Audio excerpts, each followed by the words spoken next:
Here's what we know: Aaron Rodgers has a broken collarbone and there's a chance he'll miss the rest of the season. Here's what we also know: the only other quarterback on the Packers roster is 2015 fifth-round pick Brett Hundley, who before Sunday had thrown a grand total of 11 passes in 2+ NFL seasons. There's also Joe Callahan, the second-year quarterback out of Wesley College, who is currently on the practice squad, though it's certainly more likely that the Packers look outside the organization to find a veteran to replace Rodgers. And while Hundley looked capable against the Vikings on Sunday, Twitter wasted little time speculating about better, older options. At the top of the list, our CBS Sports colleague and Jim Nantz boothmate, Tony Romo. He retired this offseason and promptly took a job with CBS, where he has been amazing as a color commentator. We're not just saying that because we're all part of the CBS Sports family. The man had made a weekly habit of predicting plays. But Romo is also just 37 years old, which is hardly old by today's NFL quarterback standards.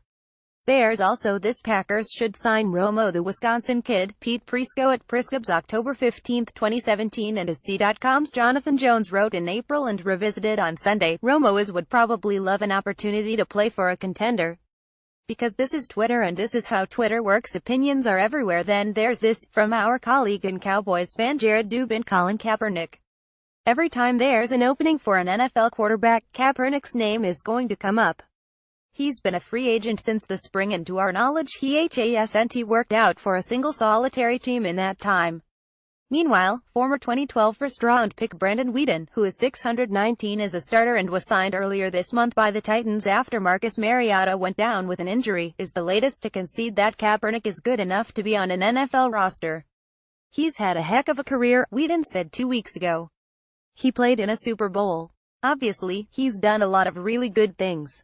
I think us as players, we all kind of firmly believe that he's a good enough player to play in this league."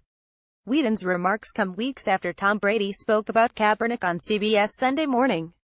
"I've always watched him and admired him, the way that he's played. He was a great young quarterback," Brady told Norah O'Donnell.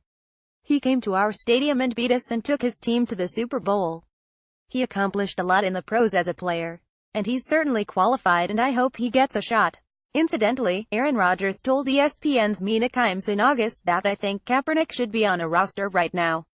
I think because of his protests, he's not." Added bonus: Kaepernick, who was born in Milwaukee, grew up a Packers fan. Kaepernick was also a huge fan of the guy Rodgers replaced, Brett Favre. "We're joking, but Favre's name came up frequently on Twitter, though we would have to imagine most of those people were joking too, right? Favre, who was inducted into the Hall of Fame in 2016, just turned 48 and hasn't played in an NFL game since 2010, when he started 13 games for a Vikings team that went 610.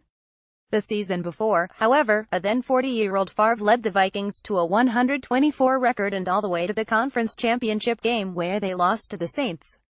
We can't envision a scenario where Favre hangs up his Wranglers, though it's not the craziest thing we've seen. So I saw Favre to the Packers, Romo to the Packers, Tebow to the Packers, Manziel to the Packers. This has to stop." South African Gohana Dan Pack 6 October 15, 2017. In addition to Romo, Kaepernick and Favre, here are other options which, depending on your perspective, may seem more or less insane. Seriously, is Robert Griffin III better than Kaepernick or Romo or even Favre?